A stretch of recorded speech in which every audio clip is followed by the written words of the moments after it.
بسم اللہ الرحمن الرحیم۔ السلام علیکم ورحمۃ اللہ وبرکاتہ۔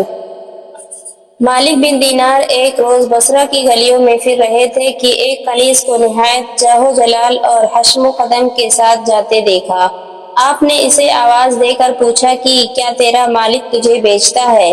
اس نے کہا شیخ کیا کہتے ہو، ذرا پھر کہو۔ مالک نے کہا تیرا مالک تجھے بیچتا ہے یا نہیں؟ اس نے کہا اگر بالفرض فروخت بھی کرے تو کیا تجھ جیسا مفلس خرید لے گا؟ کہا ہاں، تو کیا چیز ہے، میں تجھ سے بھی اچھی خرید سکتا ہوں۔ وہ سن کر ہنس پڑی اور خادموں کو حکم دیا کہ اس شخص کو ہمارے گھر تک لے آؤ۔ خادم لے آیا، وہ اپنے مالک کے پاس گئی اور اس سے سارا قصہ بیان کیا۔ وہ سن کر بے اختیار ہنسا کہ ایسے درویش کو ہم بھی دیکھیں۔ یہ کہہ کر مالک بن دینار کو اپنے پاس بلایا۔ دیکھتے ہی اس کے قلب پر ایسا رعب چھا گیا کہ پوچھنے لگا آپ کیا چاہتے ہیں؟ کہا یہ کنیز میرے ہاتھ بیچ دو۔ اس نے کہا آپ اس کی قیمت دے سکتے ہیں؟ فرمایا اس کی قیمت ہی کیا ہے، میرے نزدیک تو اس کی قیمت کھجور کی 2 سڑی گٹلیاں ہے۔ یہ سن کر سب ہنس پڑے اور پوچھنے لگے کہ یہ قیمت آپ نے کیوں تجویز فرمائی؟ کہا اس میں بہت سے عیب ہیں، عیب دار شے کی قیمت ایسی ہی ہوا کرتی ہے۔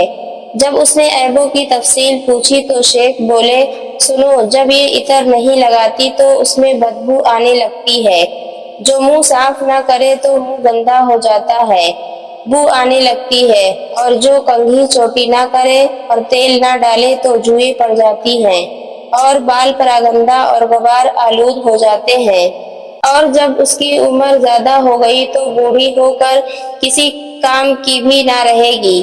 حیض اسے آتا ہے، پیشاب پاخانہ یہ کرتی ہے، طرح طرح کی نجاستوں سے یہ آلودہ ہے، ہر قسم کی کدورتیں اور رنج و غم اسے پیش آتے رہتے ہیں۔ یہ تو ظاہری عیب ہے، باطنی سنو۔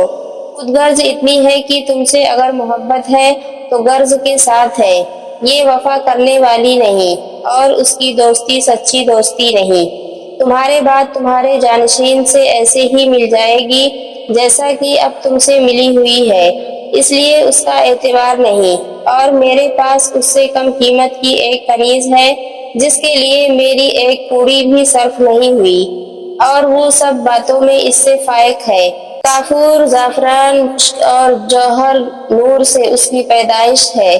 اگر کسی کھارے پانی میں اس کا آب دہن گرا دیا جائے تو وہ شیریں اور خوش ذائقہ ہو جائے، اور جو کسی مردے کو اپنا کلام سنا دے تو وہ بھی بول اٹھے، اور جو اس کی ایک کلائی سورج کے سامنے ظاہر ہو جائے تو سورج شرمندہ ہو جائے، اور جو تاریکی میں ظاہر ہو تو اجالا ہو جائے، اور اگر وہ پوشاک و زیور سے آراستہ ہو کر دنیا میں آ جائے تو تمام جہاں معطر و مزین ہو جائے۔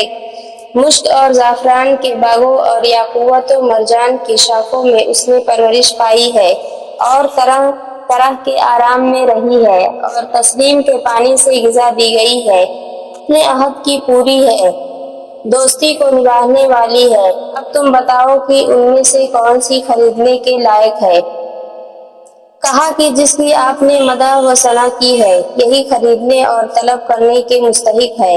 شیخ نے فرمایا اس کی قیمت ہر وقت ہر شخص کے پاس موجود ہے، اس میں کچھ بھی خرچ نہیں ہوتا۔ پوچھا کہ جناب فرمائیے اس کی قیمت کیا ہے؟ شیخ نے فرمایا کہ اس کی قیمت یہ ہے کہ رات بھر میں ایک گٹھری کے لیے تمام کاموں سے فارغ ہو جاؤ اور نہایت اخلاص کے ساتھ 2 رکعت پڑھو، اور اس کی قیمت یہ ہے کہ جب تمہارے سامنے کھانا چنا جائے تو اس وقت کسی بھوکے کو خالص اللہ کی رضا کے لیے دے دیا کرو، اور اس کی قیمت یہ ہے کہ راہ میں اگر کوئی نجاست یا اینٹ ڈھیلا پڑا ہوا ہو اسے اٹھا کر راستہ سے پرے پھینک دیا کرو، اور اس کی قیمت یہ ہے کہ اپنی عمر کو تنگ دستی اور فقر و فاقہ اور بقدر ضرورت سامان پر اکتفا کرنے میں گزار دو، اور اس مکار دنیا سے اپنی فکر کو بالکل الگ کر دو، اور حرص سے برکنار ہو کر قناعت کی دولت اپنا لو۔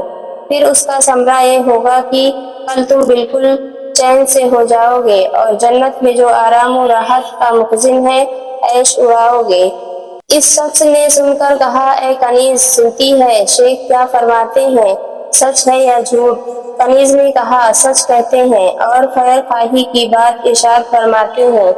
کہا اگر یہی بات ہے تو میں نے تجھے اللہ کے واسطے آزاد کیا اور فلاں فلاں جائیداد تجھے دی، اور غلاموں سے کہا کہ تم کو بھی آزاد کیا اور فلاں فلاں زمین تمہارے نام کر دی، اور یہ گھر اور تمام مال اللہ کی راہ میں صدقہ کیا۔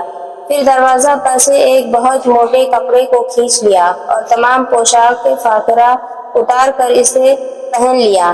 اس کنیز نے یہ حال دیکھ کر کہا تمہارے بعد میرا کون ہے؟ اس نے بھی اپنا لباس سب پھینک دیا اور ایک موٹا کپڑا پہن لیا اور وہ بھی اس کے ساتھ ہو گئی۔ مالک بن دینار نے یہ حال دیکھ کر ان کے لیے دعائے خیر فرمائی اور خیر بات کہہ کر رخصت ہوئے، اور ادھر یہ دونوں اللہ کی عبادت میں مصروف ہو گئے اور عبادت ہی میں جان دے دی۔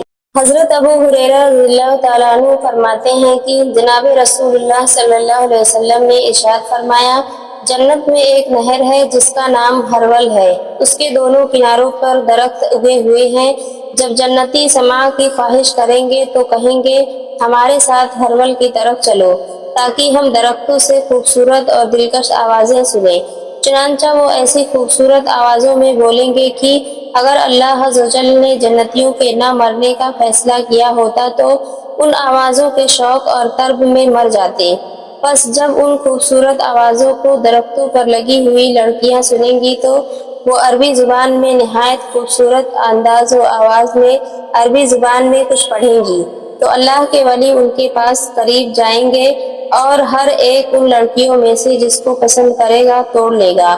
پھر اللہ تعالیٰ ان لڑکیوں کی جگہ ویسی ہی اور لڑکیاں اس درخت کو لگا دیں گے، یعنی پیدا کر دیں گے۔